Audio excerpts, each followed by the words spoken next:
Chapter 1. An Unhappy Household.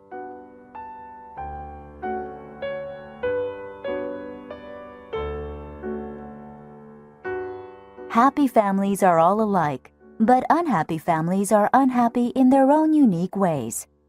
The Oblonsky household was one such unhappy family. Dolly, the wife, had found out 3 days ago that her husband was having an affair with the French tutor. She announced that she could not go on living in the same house with her husband. She had stayed in her room, and her husband, Prince Stepan Oblonsky, had stayed away from home during the day.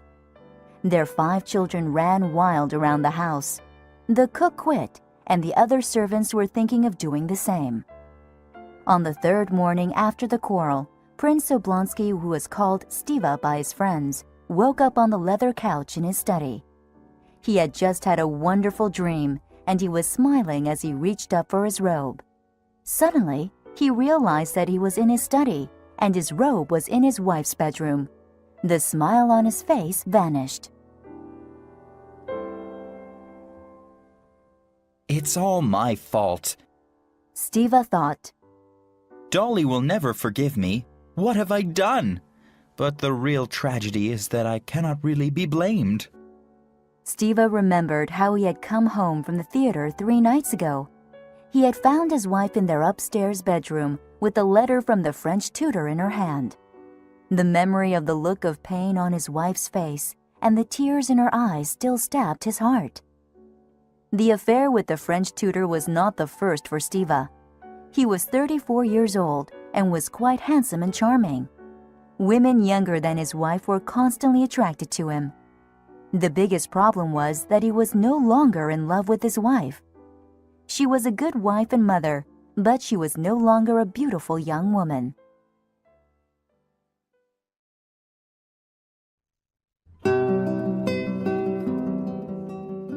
Stiva rang the bell for his servant, who came in with a telegram.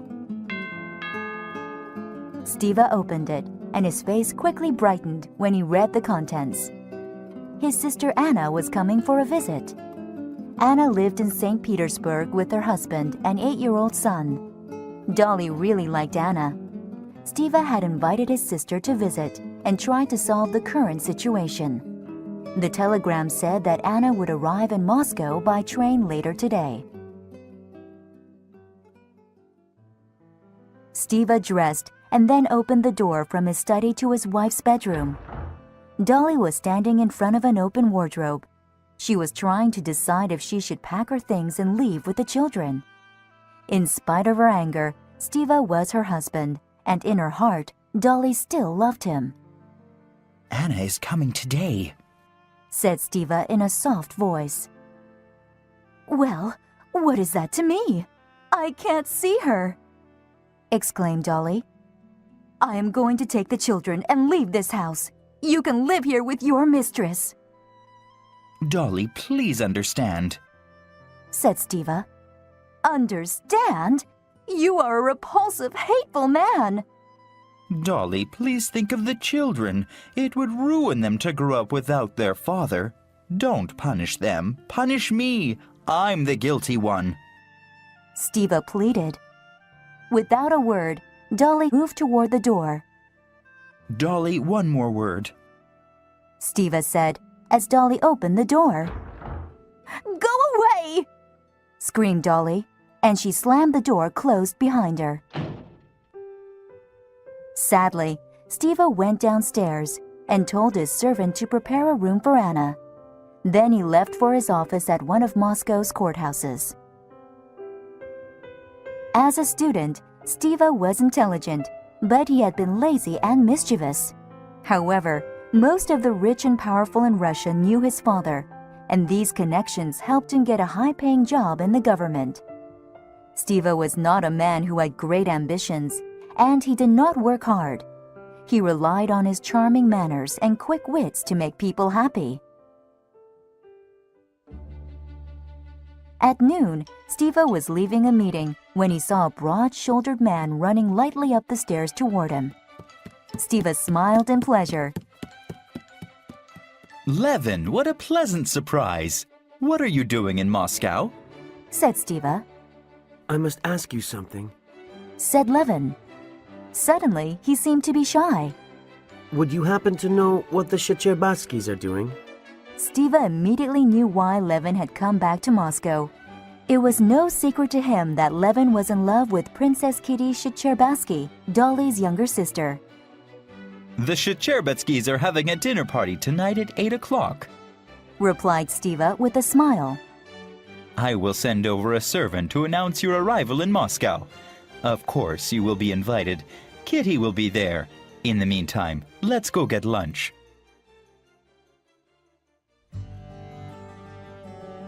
Over lunch, Stiva asked, So, why did you stay away from Moscow for so long? And why have you suddenly returned? As you have guessed, I am in love with Kitty. replied Levin. I left Moscow because I thought she would not agree to marry me. Her mother especially doesn't seem to like me. But I couldn't stop thinking about her. Levin sighed. Then he burst out. I've come back to ask Kitty to marry me. Do you think there's any possibility she will say yes? Of course. Said Stiva. Dolly told me that she thinks Kitty loves you. That's wonderful. Cried Levin, who looked both relieved and surprised. There's just one thing you must know. Said Stiva. You have a rival. His name is Count Vronsky. He's a young cavalry officer with many powerful connections. Kitty's mother really likes him, but I am sure that Kitty loves you more. Go to the dinner party early before Vronsky arrives and ask her to marry you. Good luck. Stiva went off to meet Anna at the train station, while Levin went back to his apartment.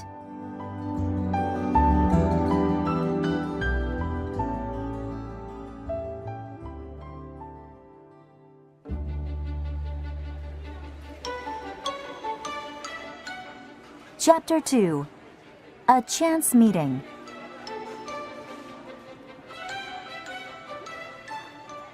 At the train station, Oblonsky met Count Vronsky while waiting for the train from St. Petersburg.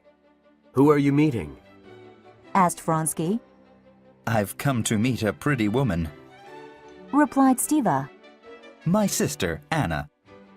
Oh, Karenina's wife. Said Vronsky. Yes, so you know her.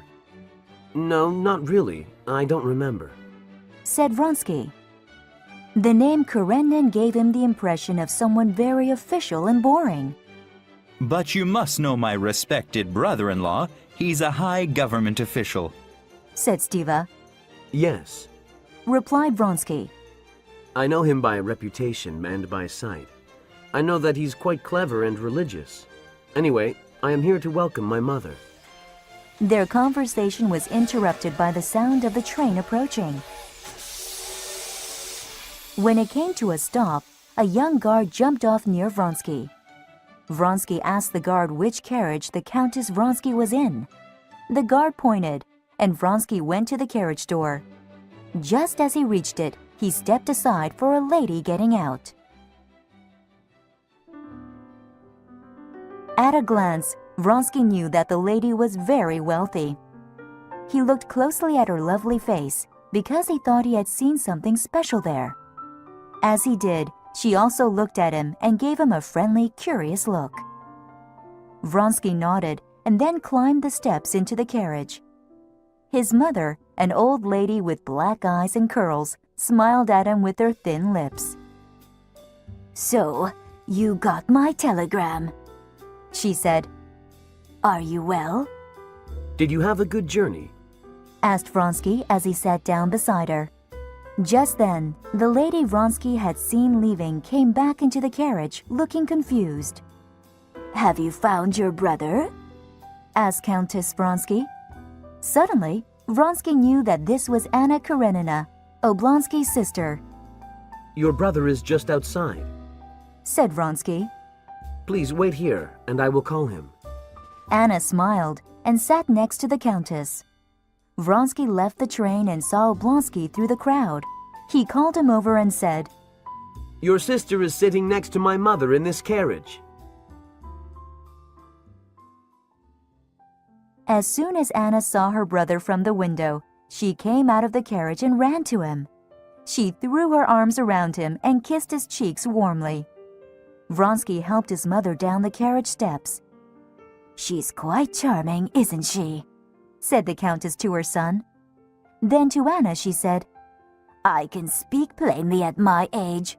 I must confess, I have lost my heart to you." Anna looked delighted. She kissed the Countess and then offered her hand to Vronsky. He kissed it and felt a great joy. Just then, there was a great commotion as the station master and several conductors ran past.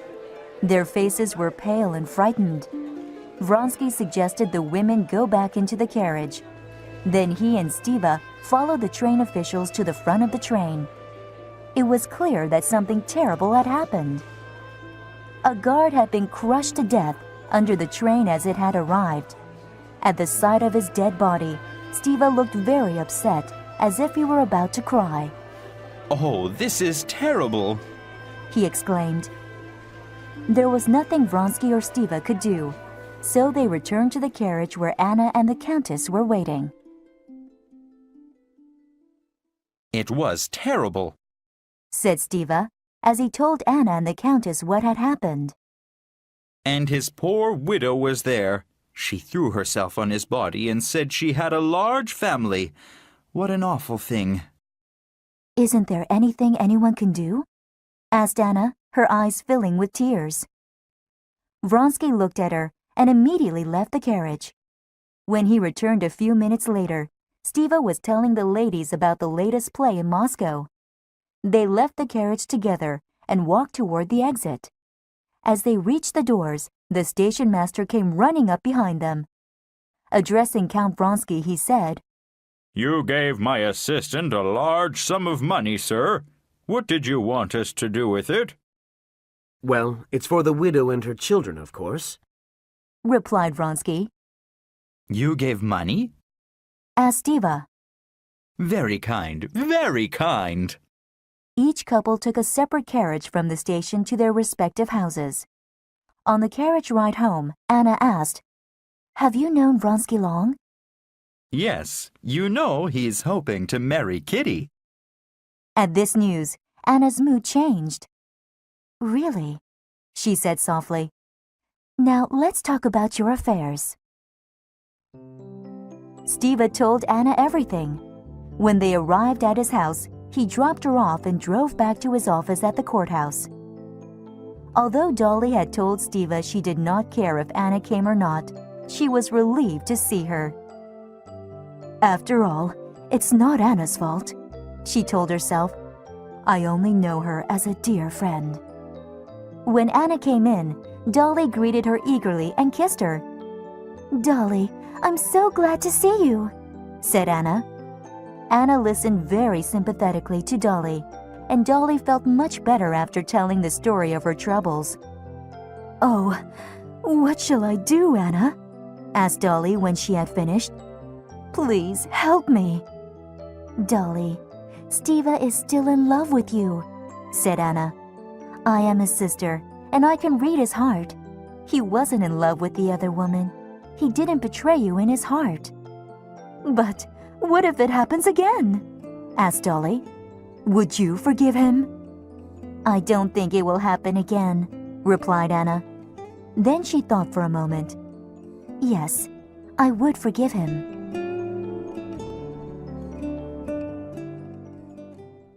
In the end, Anna persuaded Dolly to forgive Stiva. Just after Dolly agreed to forgive her husband, Kitty arrived. She had come over to see her older sister Dolly. Kitty had never formally met Anna, but she knew who she was. Kitty hoped this fashionable woman from St. Petersburg would not think she was a silly young girl. Anna did like Kitty, and they both got along well. All three of them chatted for about an hour. Before Kitty left, she told Anna, "Oh, you must come to the grand ball next week. Many important and fashionable people will be there." "And your Count Vronsky?" asked Anna. Kitty blushed. "I had the pleasure of meeting him at the train station today," said Anna. "He seems to be a very handsome and generous man. I think I will stay for the grand ball next week." Kitty left, and Dolly told the servants to prepare dinner. That night, Dolly, Stiva, Anna, and all the children had dinner together. Dolly also called her husband Stiva, which she had not done for 3 days. This pleased Stiva very much, and he was grateful to Anna. Across town, the Shchebarsky's butler announced Levin's arrival at 7:30. When Kitty heard this, she felt excited but was also afraid. She knew why he had come early. Levin entered the hall and found Kitty standing there alone. He looked at her with excitement, but he was also shy. "My dear Levin, I heard you had returned to Moscow," exclaimed Kitty. "How long will you stay this time?" Well, that depends on you, he said. I mean, what you should understand is, I came to be my wife. Kitty felt overjoyed, which surprised her. She was very fond of Levin, whom she had known since childhood. However, she thought of Levin more like a brother than a possible husband. She did not expect to feel such strong emotions at his marriage proposal. But then she remembered Vronsky, and she looked at Levin steadily. "No, it cannot be," she said softly. "Forgive me." Levin stood still for a moment. Then he said with a broken heart, No, of course you can't. I understand. Levin was about to leave when a handsome man in a uniform came in. Levin watched Kitty greet Vronsky. Her eyes and face were bright as she looked at him. He could see that Kitty truly loved Vronsky.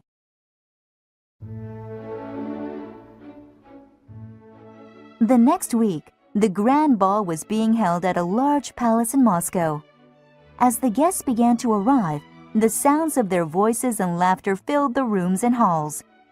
Kitty and her mother arrived fashionably late. Kitty was the perfect image of beauty in her black dress. Many people looked at her admiringly as she walked up the steps with her mother to the grand ballroom. At once, Kitty saw that the most important people at the ball were talking together in one corner of the room. Stiva was there with Dolly. Anna, in a beautiful black velvet dress, was also there. She did not look like a woman who had an 8-year-old son. He was also there, Kitty's love, Count Vronsky. Kitty's heart beat a little faster at the sight of the uniformed Count. As Kitty joined the group, Anna smiled at her and complimented her dress and beautiful appearance. Count Vronsky asked Kitty to dance. While they danced, they did not talk about anything important, but Kitty was not worried. She was sure that he would ask her to dance the most important dance of the evening, the mazurka. Kitty was sure that Count Vronsky would propose marriage to her at that time.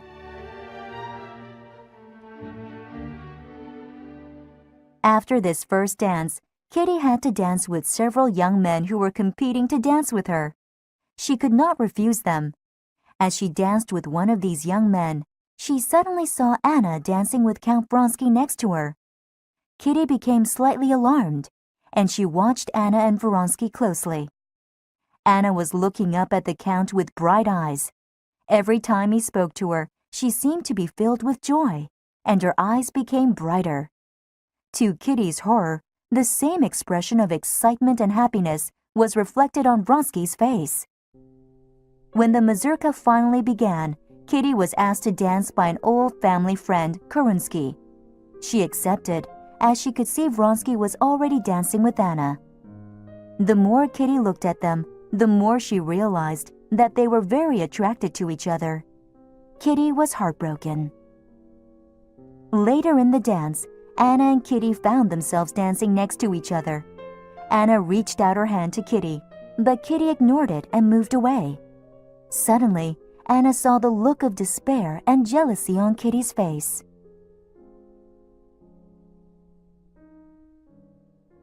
After the dance, Anna told Vronsky she would not stay for dinner.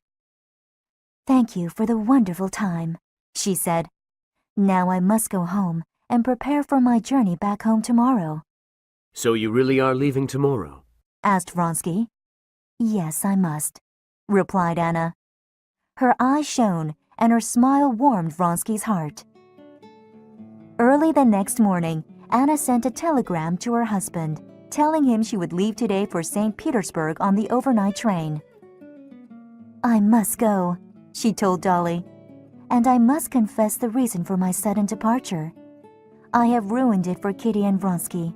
She's jealous of me, and I made the ball last night torture for her. But it's really not my fault, or at least just a little bit. You sound like my Steva, exclaimed Dolly. But remember, Anna, I'll always love you as my dearest friend. I won't forget what you did for me. That night, as Anna rode on the train home, she felt relieved and happy to be going home.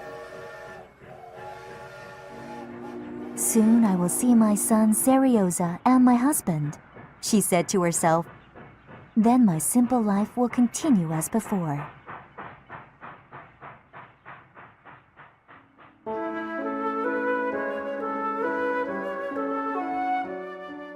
Chapter 3.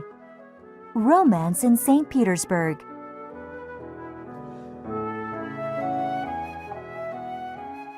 There was a terrible snowstorm outside. Anna tried to read a novel, but she could not concentrate. She listened to the sound of the train and fell asleep. Suddenly, she realized that the train was coming to a stop on the way to St. Petersburg. After a while, a man in a military overcoat approached her. May I assist you, lady? He said. Anna recognized Vronsky as he spoke. I didn't know you were coming to St. Petersburg, exclaimed Anna joyously.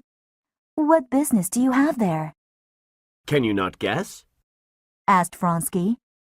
I have come to be where you are. Anna felt torn between joy and fear. For a long time she was silent. Then she said, You should not say that, and I beg you, if you are a gentleman, to forget it as I shall forget it. With that, she closed her eyes and tried to sleep. Early the next morning, Alexei Alexandrovich Karenin was waiting for his wife on the train platform. He saw Anna as soon as she stepped from her carriage. Anna also saw her husband immediately.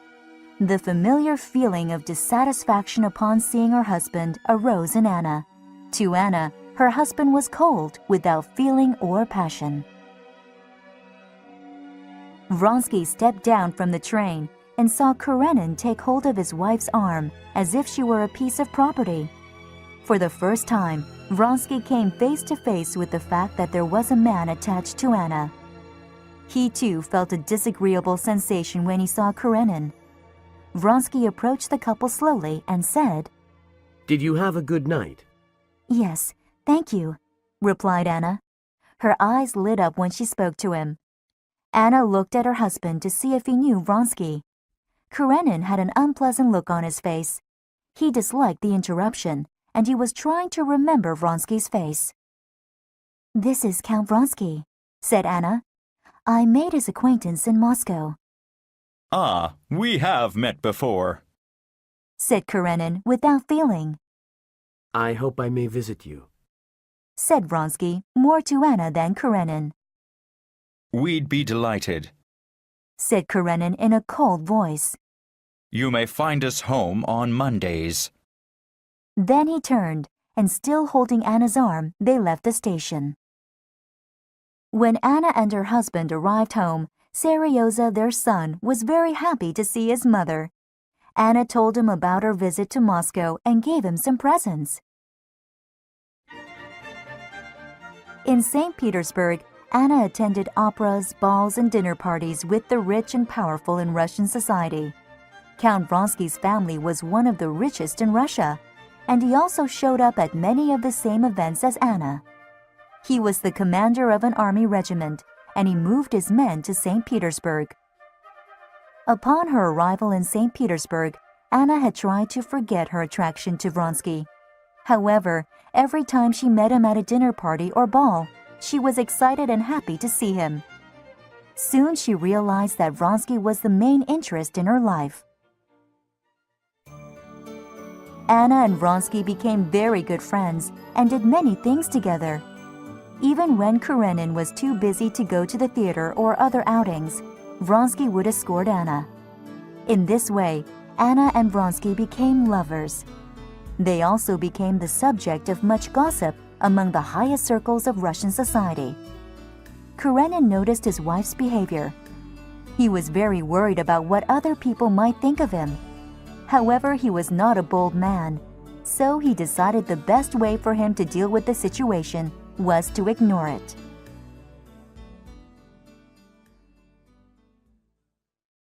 One day, Vronsky called on Anna when Karenin was away. He found her on the back porch of her house. Her lovely face looked red and hot. What's the matter? Asked Vronsky. Are you ill? No, said Anna. I'm pregnant. It's your child. Vronsky turned pale. We must put an end to our secrecy.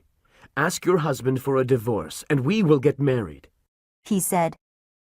He would never agree to that, replied Anna. He will not allow me to disgrace his family name. We have to tell him, said Vronsky. We cannot continue like this. And then what will we do? Asked Anna. Run away? Vronsky thought for a moment.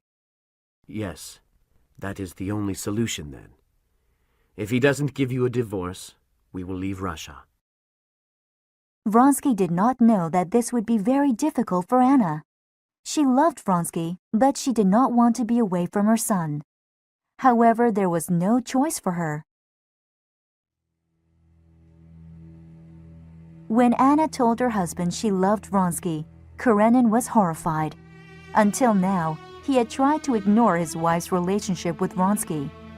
Anna's direct announcement of her love for Vronsky and the fact that she was going to have his child forced him to confront the situation. Karenin sent his wife to their summer house outside Moscow. He told her he needed time to think. After much thought in his calculating way, Karenin decided that he should force Anna to remain with him. I must not be unhappy, but also Anna should not be happy. He thought. This is the best solution. I am not getting rid of a guilty wife, but am giving her a chance to mend her ways. He quickly wrote a letter to Anna. Whatever your behavior has been, I do not think that I have the right to cut the bonds that God has made between us. The family cannot be broken because of the sin of one of the partners. Our life must continue as before. I am sure you regret your behavior and will not continue with it. If you do, I am sure you can imagine what the future will hold for you and your son. I ask you to return to our home in St. Petersburg as soon as possible. Karenin. Anna returned home as her husband had instructed. She felt helpless in her current situation. My life was miserable before, thought Anna. What will it be like now that Karenin knows I was unfaithful? And what about the baby? Anna and her husband lived in the same house, and they met every day for dinner so that the servants would not gossip. However, Anna continued to see Vronsky away from the house. Karenin knew this. He only told Anna that Vronsky was not welcome at the house. One day, Vronsky received a note from Anna. I feel sick and unhappy, frightened me. I cannot leave the house, but I want to see you very much. Come by before 10. My husband will be busy in a meeting until then. Vronsky was tired, so he lay down to take a nap. He had a strange dream about a dirty old peasant who was bending over and talking to himself in French. This dream frightened Vronsky, but when he woke up, he thought that he was being very silly. Then he looked at his watch and saw that it was 8 o'clock. He would have to hurry to meet Anna before her husband came back home. When Vronsky knocked on Anna's front door, the servant opened it and gave him a surprised look. Then it was Vronsky to be surprised as Karenin appeared. Karenin stopped and looked at Vronsky with a stern look of disapproval. Then he stepped outside and made his way to a waiting carriage, acting as if Vronsky were not there. If he fought me, I could do something. Thought Vronsky. But he makes me feel like a snake in the grass. Vronsky went inside the house and found Anna in the hall. What was your husband doing here? Asked Vronsky. He was away, but he came back for something unexpectedly, said Anna. I'm sorry you met each other, Tell me about this illness. said Vronsky. Is it because you are expecting our child soon? Anna smiled in a gentle way. Soon, our problems will be over. We shall all be at peace, What do you mean? asked Vronsky. I will die in childbirth, said. I know it. Last night, I dreamed that there was a dirty old peasant who was bending over. He was muttering in French. I was so frightened. That's when I knew I would die in childbirth. Vronsky remembered his own dream, and for a second he was also terrified. Then he shook himself and said, What nonsense! You should not believe your dreams. The next morning, Karenin walked into Anna's bedroom without knocking. The only thing I asked you to do Karenin said to Anna, is not to receive your lover in our house. Now that you have disobeyed me, I will divorce you and take your son away. He will go and live at my sister's. Anna grabbed her husband's arm and cried, Please, leave me, Serioza. Karenin only pulled his hand free and left the room. He went to Moscow on business for 3 days. In Moscow, Karenin was walking out of the office of a high government official when he heard someone calling his name. He looked around and saw Oblonsky. Karenin was not happy to see his wife's brother. Oblonsky ran over to speak with him. Why didn't you tell us you would be in Moscow? He said, We're having a dinner party tomorrow night. Come over between 5 and 6 o'clock. Karenin hesitated. Then he said, I can't come to your house. I don't mean to be rude. It's just, I am going to divorce your sister. Oblonsky had heard rumors that there were problems between his sister and her husband. Now he knew those rumors were true, but he did not want to believe them. He said, No, it's not possible. Anna is such a fine and splendid woman. There must be some misunderstanding. I wish it were just a misunderstanding. replied Karenin.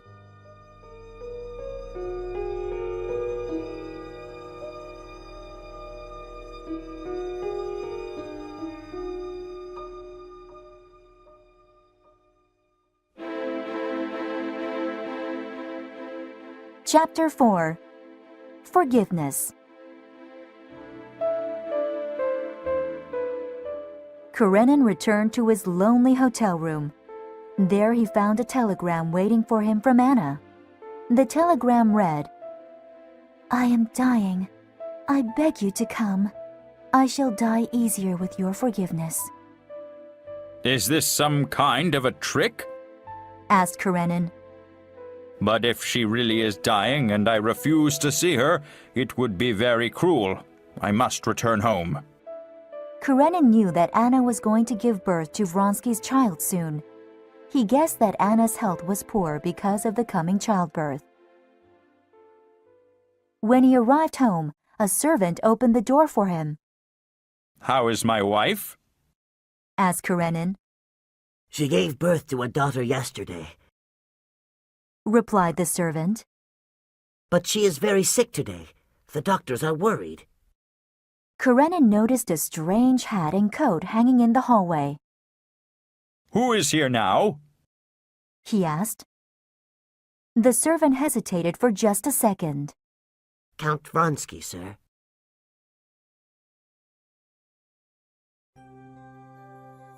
Karenin went upstairs and found Vronsky sitting outside his wife's bedroom. Vronsky had his face buried in his hands. He looked up at the sound of Karenin's approach.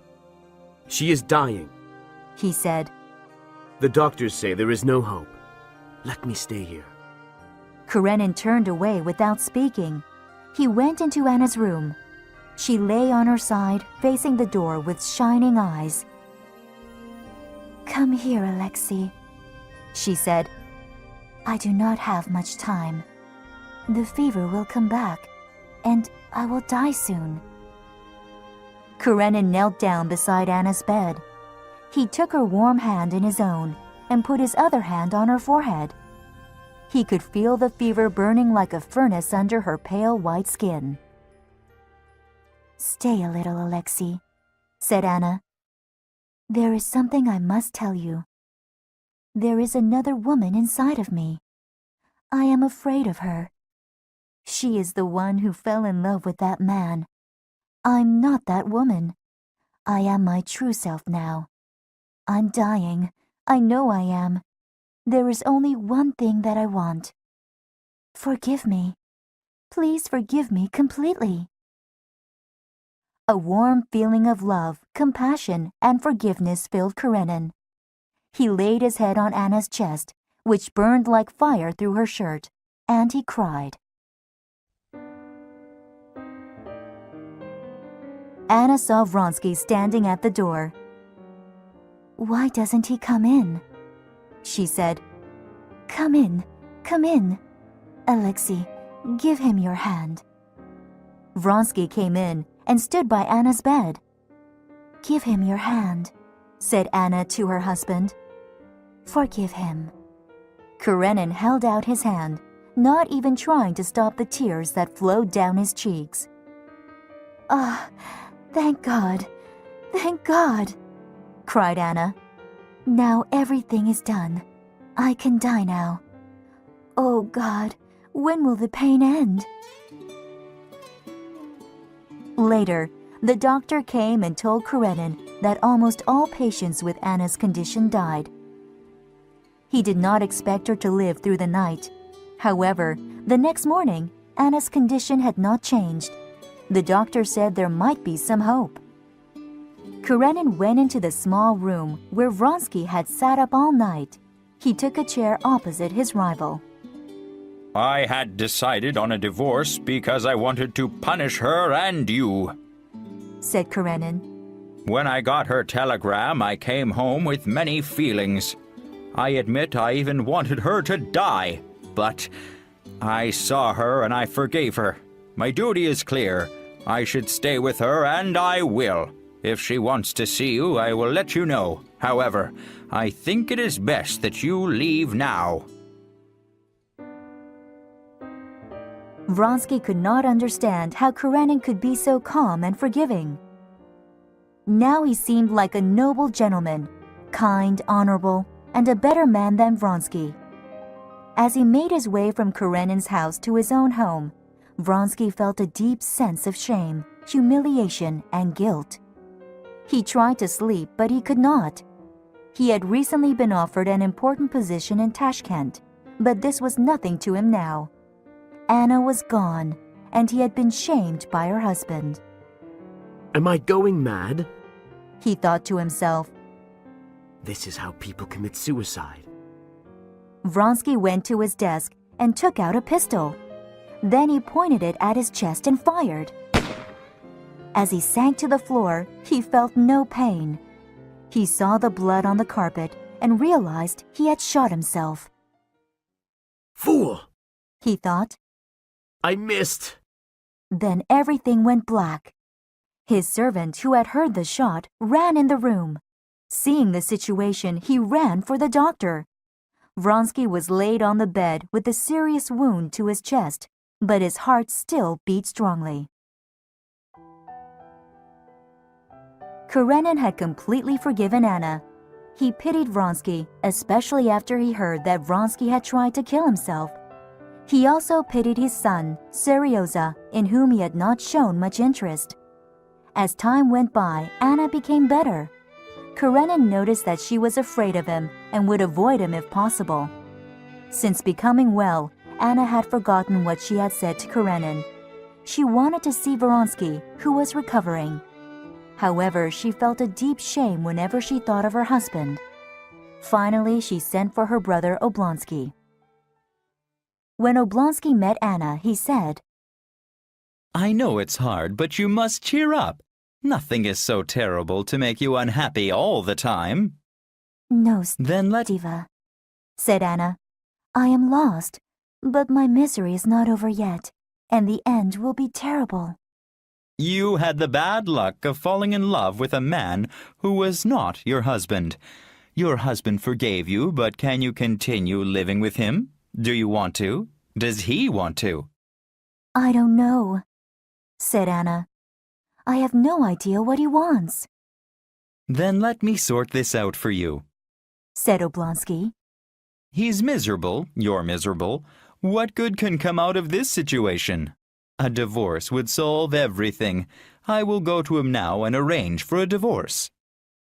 Oblonsky found Karenin sitting at his desk in his study. I hope I'm not disturbing you, said Oblonsky as he entered the room. I wanted to talk with you about my sister.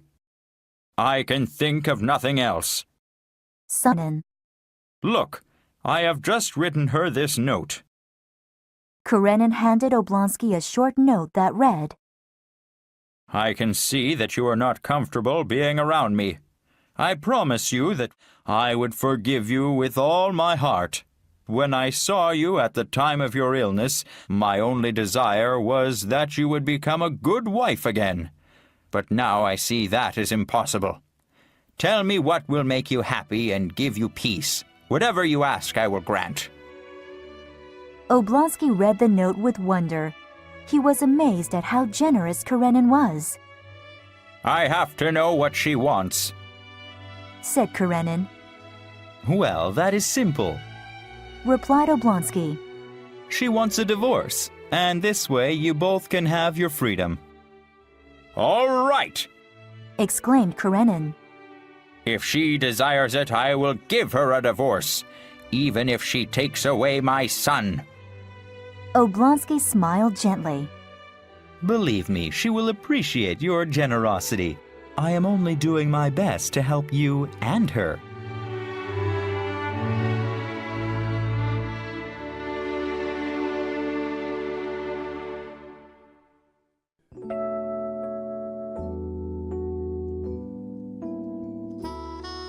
Chapter 5. Escape.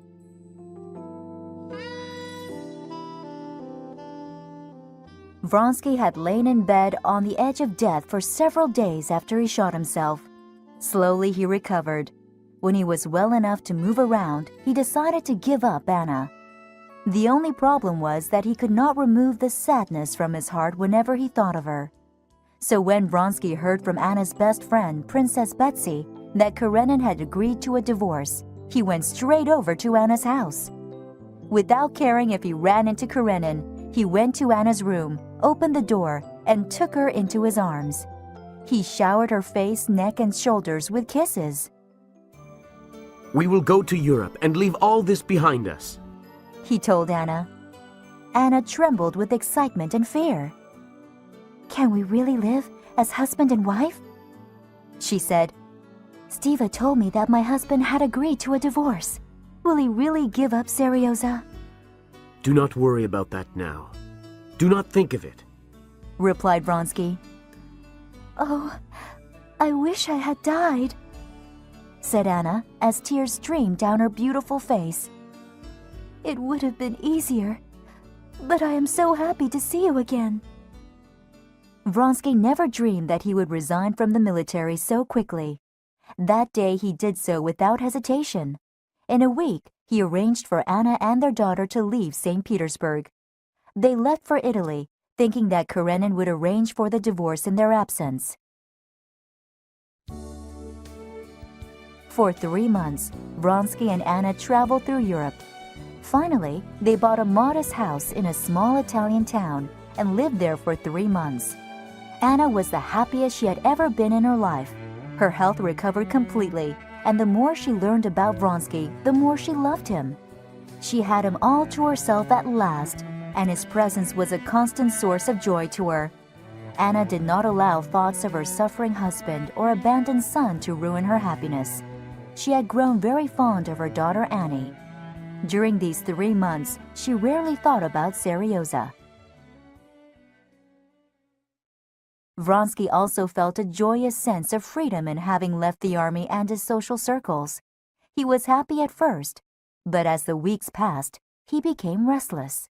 He had no job and no official duties to fill the day with, so they decided to move to Vronsky's large family estate in the countryside near St. Petersburg. But first, they planned to stop in that city so that Anna could visit her son. When Anna left him, Karenin became very unhappy. He could not understand how he could be alone and sad after forgiving his wife and her lover.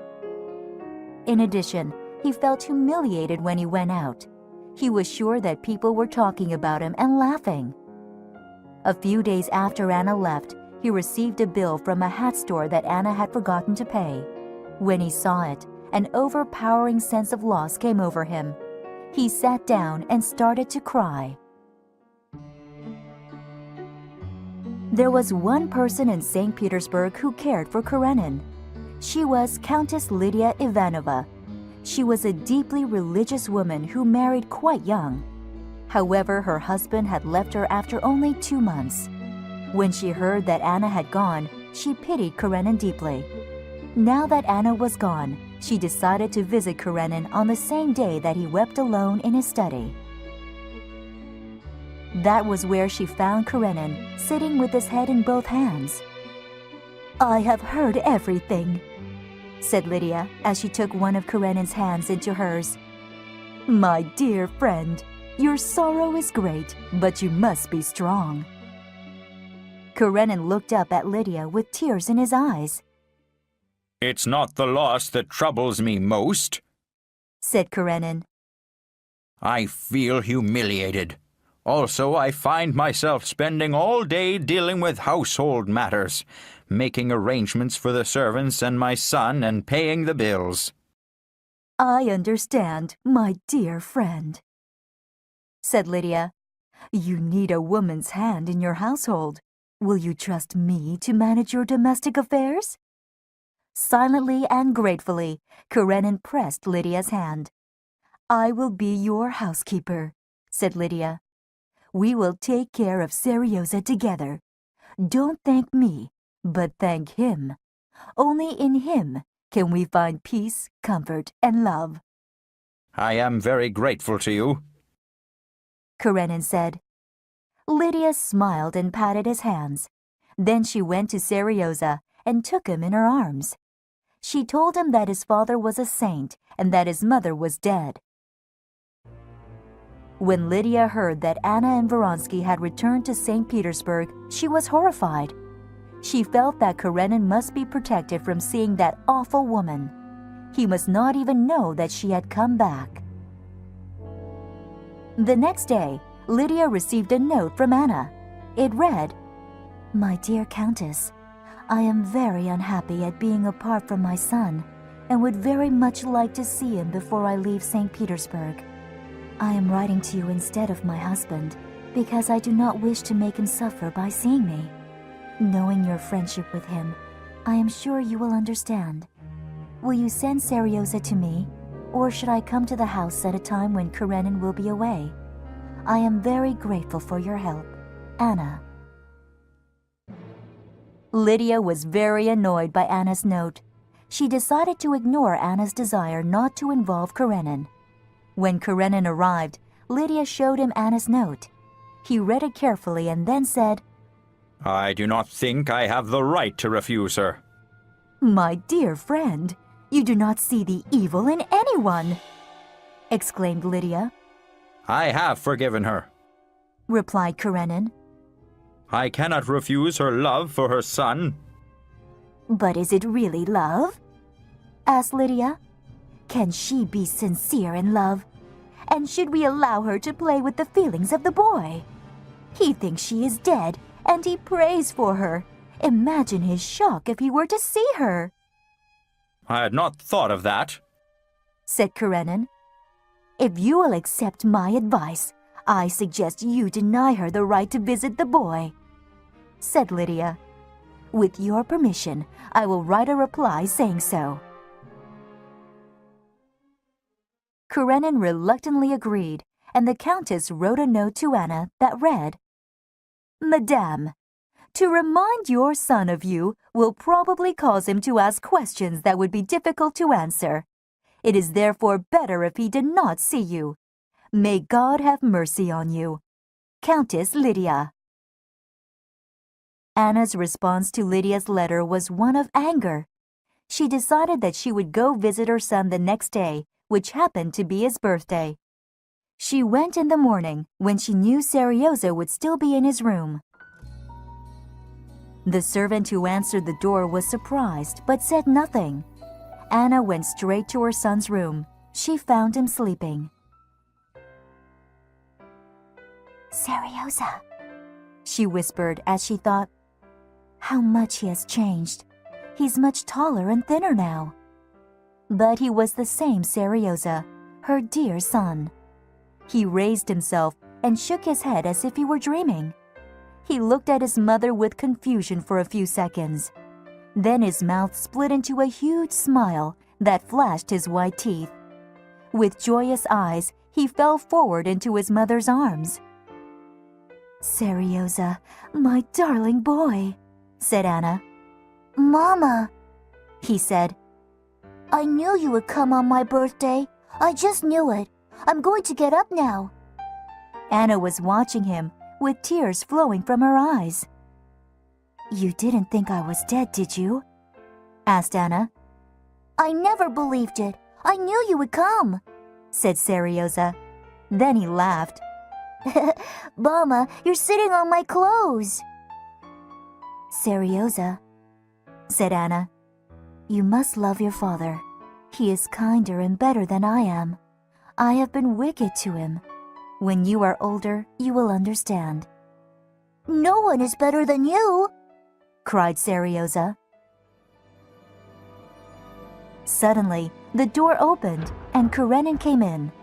He stopped at the sight of Anna, but he showed no emotion. Serioza sat back on the bed and began to cry. Anna kissed his wet face and turned to go. Karenin moved back and bowed his head as she passed.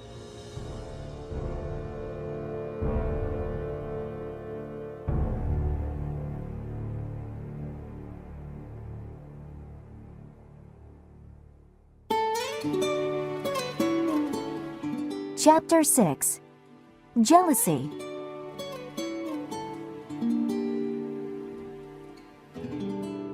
Once back in her hotel room from Karenin's house, Anna cried uncontrollably. "Why isn't Vronsky here in my time of need?" thought Anna. Desperately, she imagined that he had left her too. "I am all alone in the world," she cried. Quickly, she sent a message to Vronsky asking him to come at once through a hotel servant. A little while later, the servant delivered a reply which said he would come back soon with a friend, Prince Yashvin. A strange idea grew in Anna's head. Why doesn't he come back alone? I can't tell him about my suffering if he is not alone. Does he still love me? Is he trying to avoid being alone with me? If he doesn't love me anymore, he should tell me. However, when Vronsky and Yashvin arrived, Anna was very charming. During their conversation over dinner, Yashvin talked about politics. Vronsky seemed to be very interested. Anna got the impression that Vronsky wanted to move to Moscow to run for government office. After Yashvin left, Anna said, "It will be nice to live on your family's estate in the countryside." Vronsky hesitated and seemed a little guilty. Actually, my mother is currently staying there. He replied. It would not be proper for us to live there while she is there. Besides, we should wait for the divorce. Anna felt lost. In the next few days, Vronsky would go out to dinner parties or to the opera without her. She could not go because she would be the subject of much gossip. However, Vronsky needed to go there to make important connections. he had decided to become a politician. During this time, Anna became jealous. She imagined Vronsky meeting many young and beautiful women at these social events. She was afraid he might fall in love with another woman. This was actually her worst fear, because Vronsky had once told her, without thinking, that his mother wanted him to marry the young Princess Sorokina. One evening, Anna became tired of staying at home by herself and went to an opera.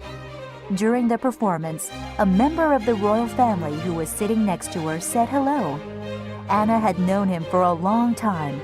Suddenly, his wife stood up and said she would not be seen with such a wicked woman as Anna. The wife left abruptly, and her husband followed. All he could do was nod to Anna in pity. Most of the audience in the opera house saw this incident. Anna was extremely humiliated. She stayed as long as she could, frozen in her seat.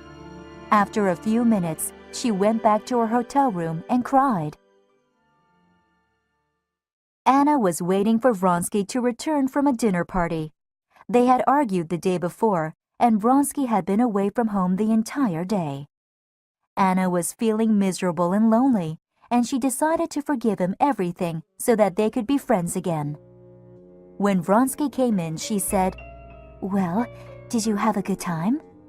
Vronsky could see that Anna was in a good mood, so he said, The same as usual. "Darling," said Anna, "I went for a drive today. It was so lovely, and it reminded me of the country. Your mother has moved to her country house by Moscow, so your estate is empty.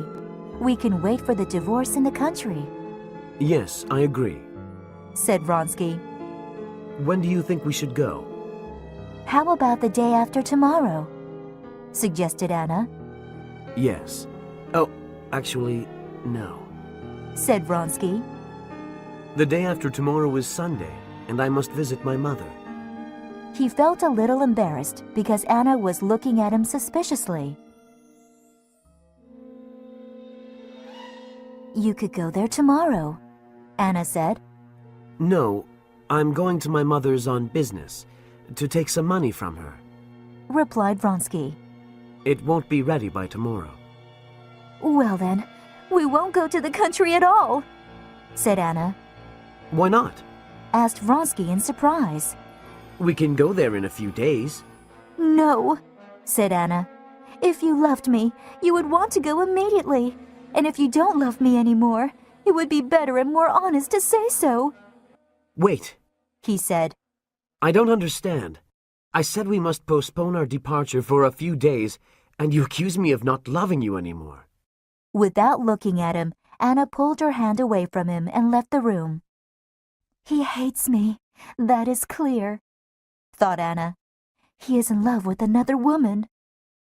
Thinking back to her illness during childbirth, Anna thought it would have been much better if she had died then. "If I die, then all the shame and disgrace I have brought on my husband and Seryoza will be wiped out," thought Anna. "And if I die, he too will be sorry." The next morning, as Anna and Vronsky were having breakfast, a telegram arrived for him. He read it and seemed to be hiding it from Anna. She asked who it was from.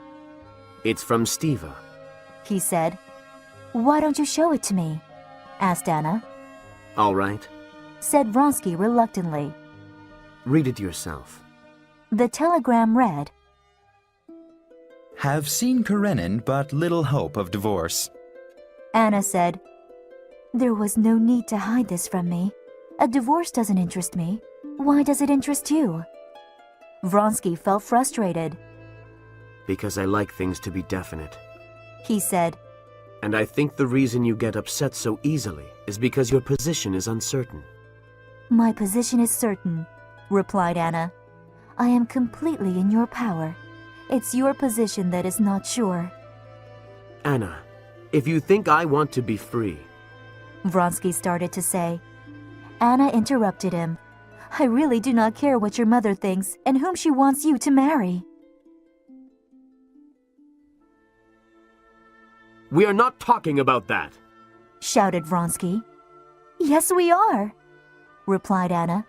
And let me tell you, I do not care about the heartless woman, whether she is old or not, and I do not want to have anything to do with her." Vronsky became very cold and angry. Anna, please do not speak about my mother like that. Show some respect. Anna spent the whole day in her room. Again, the thought of death came into her mind as the only solution to her problems. Nothing mattered to her now, whether they went to the country or not. All that mattered was to punish Vronsky.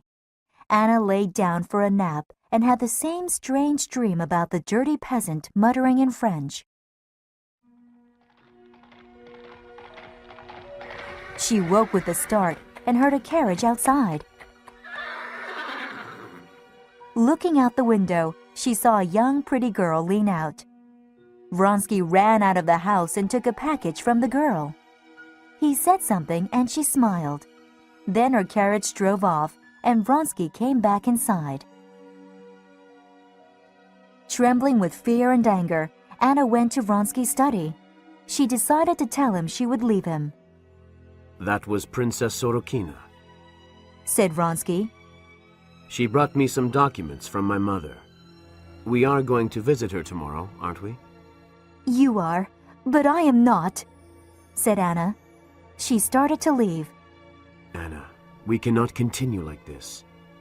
You will be sorry for this, said Anna, and she left. Vronsky saw the despair in Anna's eyes. He got up to follow her, but then he sat down again. No, he thought. I've done everything I can. She needs to be left alone now. He sent for a carriage and prepared to visit his mother alone. The carriage arrived a few minutes later, and he left the house. Anna saw him leave through her window. A sudden horror gripped her heart. He has left me. It's all over now, she thought. Quickly she ran downstairs. Where has he gone? She asked a servant. To the railway station. Came the reply. He is going to catch a train to Obiralovka. Obiralovka was the district where Vronsky's mother lived. Anna sat down and quickly wrote a note. It's all my fault. Come back home. We must talk. For God's sake, come back. I am very frightened. The servant took the note. Half an hour later, he came back and said he was too late in getting to the train station. Vronsky had already left. Quickly, she wrote out a telegram and told the servant to send it.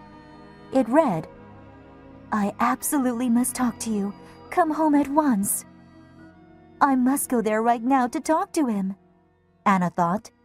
She looked at the railway time schedule and saw that a train left for Obiralovka in an hour. She sent for a carriage and went to the train station. On the way, she looked at the people on the streets. Their lives seemed meaningless to her. At the station, the coachman asked, Should I buy a ticket to Obiralovka for you? Yes, said Anna. She looked at the other people waiting for the train and did not like any of them. When she got her ticket, Anna boarded the train. She thought the other people in the carriage were looking at her in a strange and unpleasant way. Anna looked out the window and saw a dirty old peasant bending down and looking at the carriage wheels. There's something familiar about that peasant, thought Anna. Then the train started. When she arrived in Obiralovka, Anna got out and asked the telegram clerk if there was a note from Count Vronsky for her. Yes, ma'am. Replied the clerk. I just got it. Here it is. Actually, Count Vronsky's coachman was just here to pick up Princess Sorokina. Anna read the note that Vronsky had written carelessly. It read, Just received your telegram. I cannot return until 10. Yes, this is what I expected, thought Anna. She thought how awkward it would be to walk into Vronsky's mother's house with Princess Sorokina there. Oh, where shall I go? She thought as she wandered down the platform. She wanted to be alone, and there was no one at the end of the platform. Another train was approaching, and the platform began to shake. Suddenly, Anna remembered the man who had been run over by a train on the day she met Vronsky. Now she knew what she had to do. Quickly, she walked down the steps to the tracks. She looked at the wheels of the approaching train. There, she thought. There in the middle between the wheels. I will kneel down there. I will punish him and escape from my pitiful existence. Anna missed the first carriage, but on the second, she dropped to her knees. As soon as the wheels of this carriage passed, she knelt forward over the rail. At that same moment, she was filled with horror at the thought of what she was doing. Where am I? What am I doing? Why? She suddenly thought. She tried to get up and throw herself back, but something huge struck her on the back of her head. It dragged her along the rail and pushed her down. God, forgive me for everything, she thought. A dirty peasant working on the rails on the other side of the train was talking to himself quietly. He did not see Anna as she was pushed along the opposite rail. The light inside her mind, by which she had viewed all her troubles, all her lies, sorrow, and evil, suddenly became very bright. For the first time, she clearly saw everything that had been hidden from her in darkness. But just as quickly, that light grew dim and was lost forever.